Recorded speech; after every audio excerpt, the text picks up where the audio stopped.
Hello everyone, welcome to my channel Learning Arabic through Pronunciation. Today I'll start my first grammar lesson, about the pronouns, so that you can make a small sentence and short a little bit in the Arabic. You know, grammar is essential in any language, so it's important that we know about the Arabic grammar, and I'll try to make it as simple as possible and as easy. And this is the first lesson about the pronouns. Is a very easy one. And you know, here this chart in front of you is the chart of the types of the pronouns. Okay, the pronouns are two types. Okay, connected and separated. Okay, the ones with the arrows pointed at is the separated. Okay, those are the topic of today's lesson, and that's what I'm going to discuss with you today. So listen to me, and I hope you find my explanation to the pronouns simple and easy. Let's start. But before we start, let's start with a small introduction so that you know about the Arabic language. The sentence in the Arabic language is two types: the noun sentence and the verb sentence. The noun sentence, or what is called in Arabic جملة اسمية. Why is it called like that? Because it starts with a noun. Okay, so it's called a noun sentence. Noun means ism in Arabic. Okay, so the noun sentence consists of a beginner, okay, or which is a noun, okay, and a teller.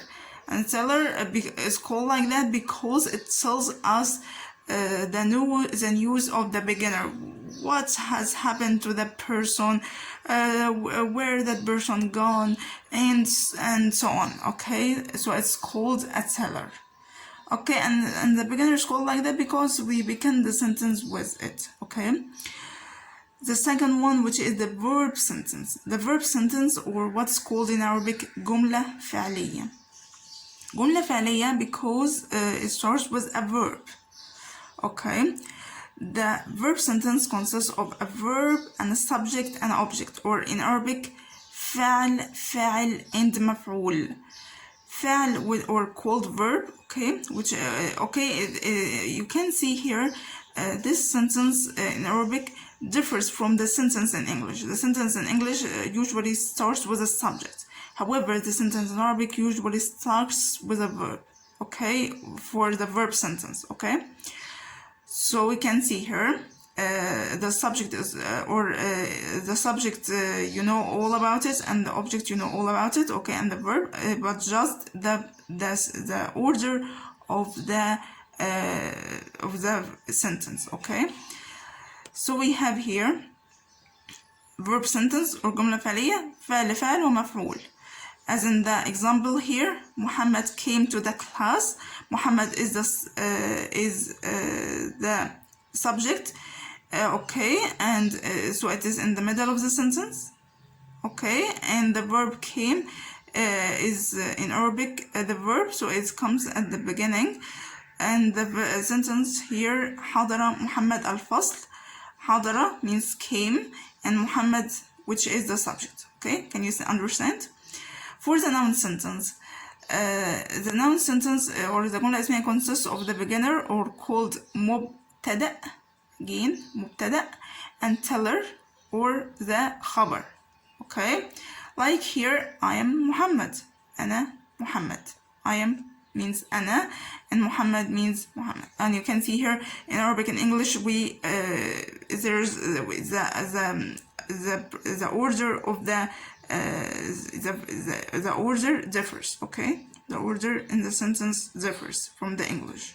Okay, let's start with the pronouns. The types of the pronouns are separated and connected. Separated and connected. The separated is called, which is our topic today, consists of talker and addressed and absent. Talker and addressed and absent, and we'll talk about that in details. And the connected, usually connected to a noun or to a verb or to a preposition. So to simplify that, The pronouns are called separated because they are separated from the word. Okay, they are separated. They are considered as a word, a single separated word. But the connected is connected to the word. Okay, so as you see here, is connected to the noun or to the verb or to the preposition. Okay, but we'll talk about this connected later. Okay, so let's start with the separated pronouns. The separated pronouns, by the way, is called الضمائر المنفصلة. Okay, first one's the talker pronouns or ضمائر المتكلم. Talker pronouns or ضمائر المتكلم consists of two ones. Okay, the first one is called أنا. Again, أنا means I or me, and نحن, which means we or us. أنا ونحن, I or me, and we or us. Let's start. With أنا. أنا is used for the singular. Okay, we can use for the male singular or the female singular. Okay, pardon me for using male or female singular. It's just for illustration. I had to put a separating point between the male or female word and the singular word. Okay, but pardon me, it's just for illustration. For as I said, أنا for male means المذكر in English, okay, in Arabic, sorry, and female means المؤنث, and singular means المفرد. So male or female singular means للمفرد المذكر والمؤنث in Arabic. This for so that you know more about more information about the Arabic grammar, no more no less. Okay, so just focus on the word أنا. I want you to memorize that word only. The first example here, أنا طالب. I'm a student. أنا means I. So in this example, you can see here أنا has came in the beginning of the sentence. So the word أنا means I when it comes at the beginning of the sentence. Okay, and it means me when it comes at the end of the sentence. As in the second example here, ما حضر إلا أنا. No one attended but me. Okay, this for the first talker pronoun أنا. The second one, which is نحن. نحن means we or us. We or us is used for male plural or the female plural. What's meant by that? Which means that we use it for more than one person. More than one person, it can be two, it can be three, and so on. Okay, for the male and female. So it's usually for more than one for both the male and female.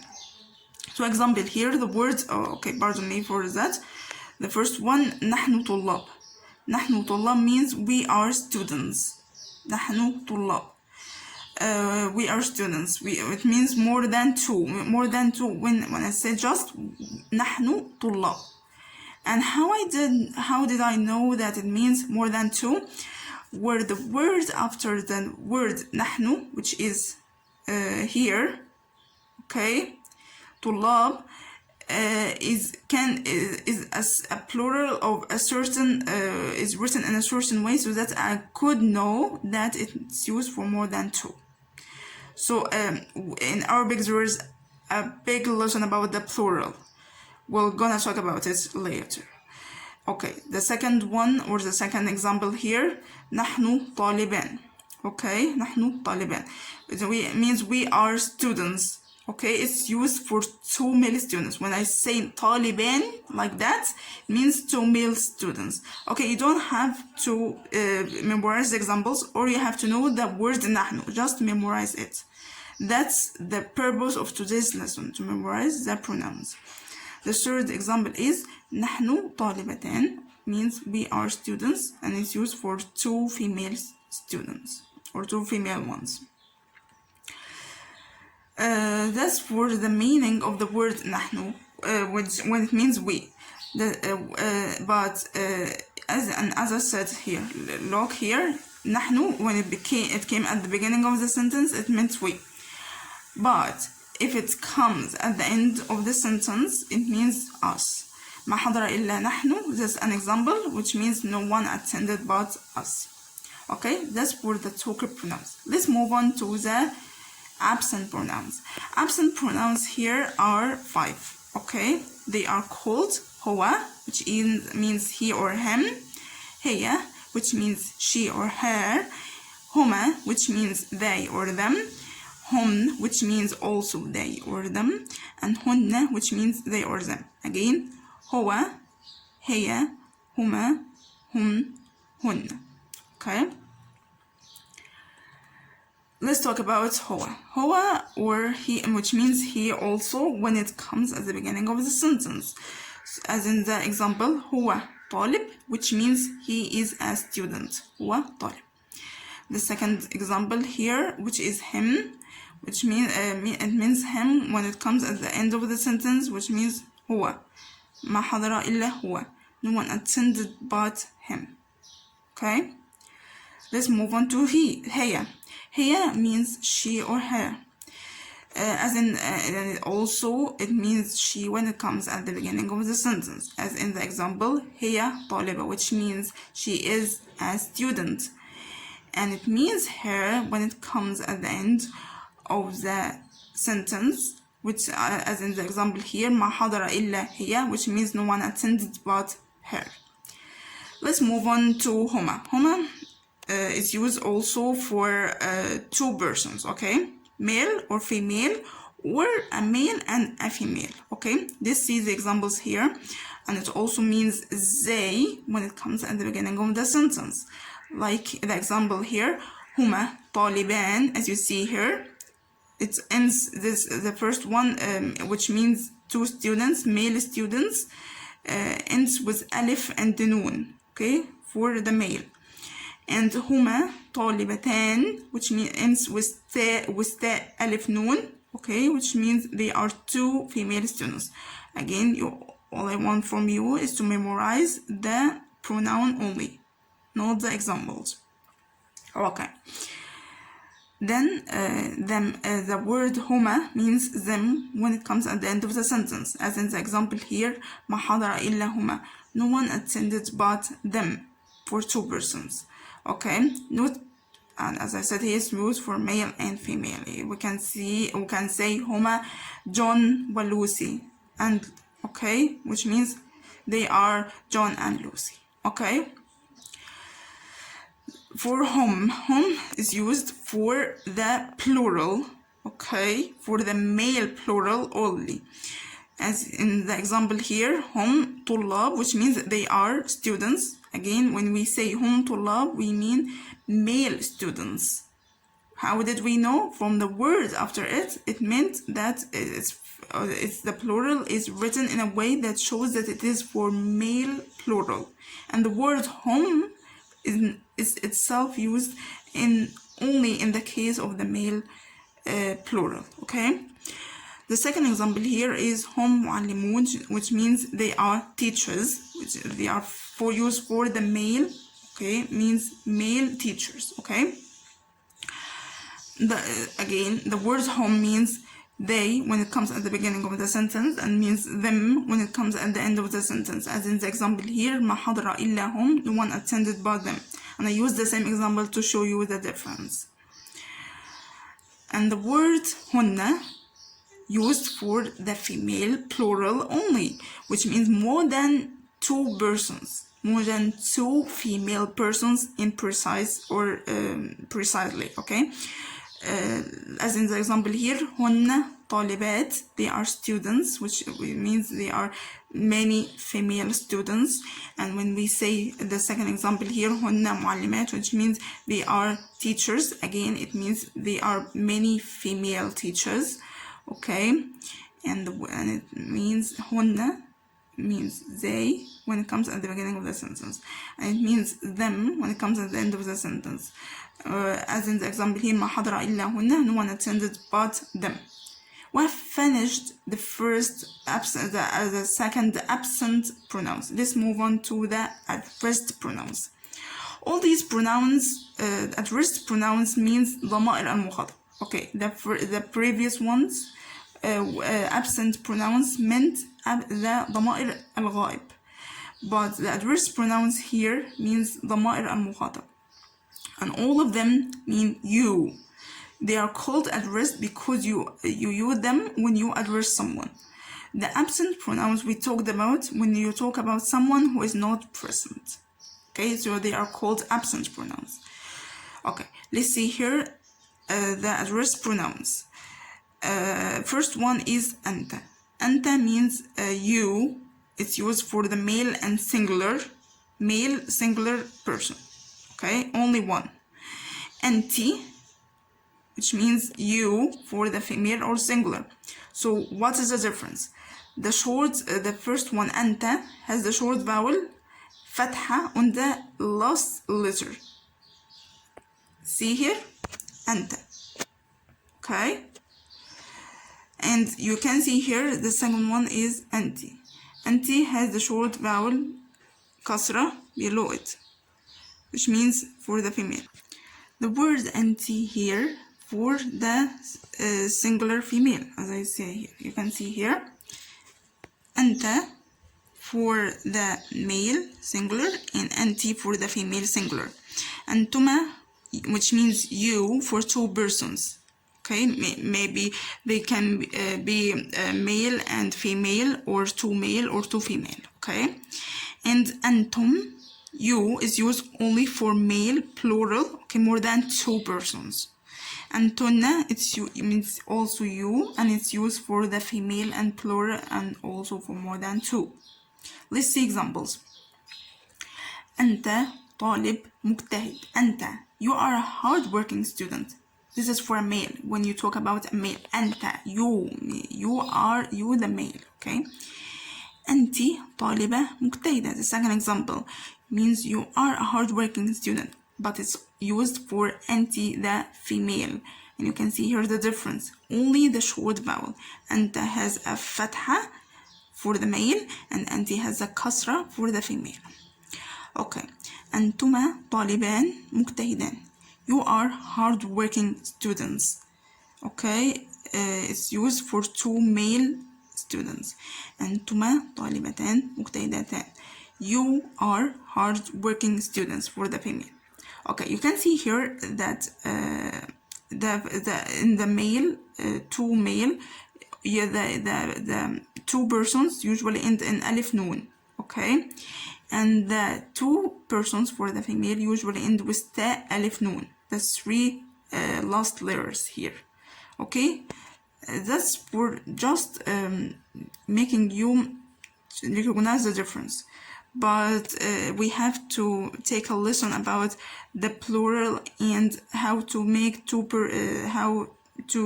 make the word sound for the two persons. Okay, it's called مثنى. It's okay. It's so but you have to know only all I want from you is to memorize the words and just memorize an example or read it so that you remember it. Okay. And now we have the last example. أنتما جون ولوسي. You are John and Lucy, for used for two persons, a male and female, as you can see here. This is an example to show you that. أنتم طلاب مجتهدون. You are hard-working students. It's used for the male plural, and means they are for the many male students. Okay, and the last example أنتن طالبات مجتهدات. It's used for you are hardworking, also means you are hardworking students, but used for the female plural. Okay, just a way to show you how to make sentences using the pronoun. Let's move on to something, to an important note you have to know. You have the beginner and the teller. Okay, the beginner here, okay, begins with a noun or a pronoun, but I forgot to put that the beginner in the noun sentence begins with a noun or usually begins with a pronoun. as one of these separated pronouns. And the tiller usually ends with a noun and a verb. So I'm going to show you examples of using a beginner with a pronoun and a tiller with a verb. Let's see. أنا درست. Okay, this is the first separated talker pronoun أنا درست, which means I have studied. The second example نحن درسنا, which means we have studied. And هو درس, he has studied. هي درست, she has studied. هما درسا, they have studied, which means it was used for two male students. And هما درستا, they have studied, used for two female students. And they have studied, used for male plural, which means many male ones have studied. And هن درست, they have studied, used for the female plural. This is to show you how the way we write the verb differs according to the pronoun. But as I said, this is also another lesson that we have to know so that we can make sentences. But if you want to make a simple sentence, you can say أنا or نحن or any of these separated pronouns plus a name. This is for simplifying. Now let's move on to the last pronouns, which are the addressed pronouns. All of them means you have studied, but they differ according to the person I'm talking to. First, for example, the first one is أنت درست. When you talk to male person, أنت درست, you have studied. You, the male, have studied. أنت درستي means you, the female, have studied. The second example. أنتما درستما, the third examples, which means you two, can be two male or two female or a male and female, have studied. أنتما درستما. أنتما درستما. أنتم درستم, you have studied. You, the male, meaning more than two persons, have studied. And the last example, أنتن درستن, you have studied. You, the group of female, have studied. Have studied whatever you have studied. Okay, this is the end of our today's lesson. I hope you have learned something new. I hope you find it easy, and all I want from you is to memorize the pronouns only, the separated pronouns. That's what we did when we were kids. We only memorized the pronouns, and then we learned how we can use the word for two or three, which is the second word, how we can transform it into a plural and into a plural for two persons. Okay, we call the plural for two persons مثنى. Okay.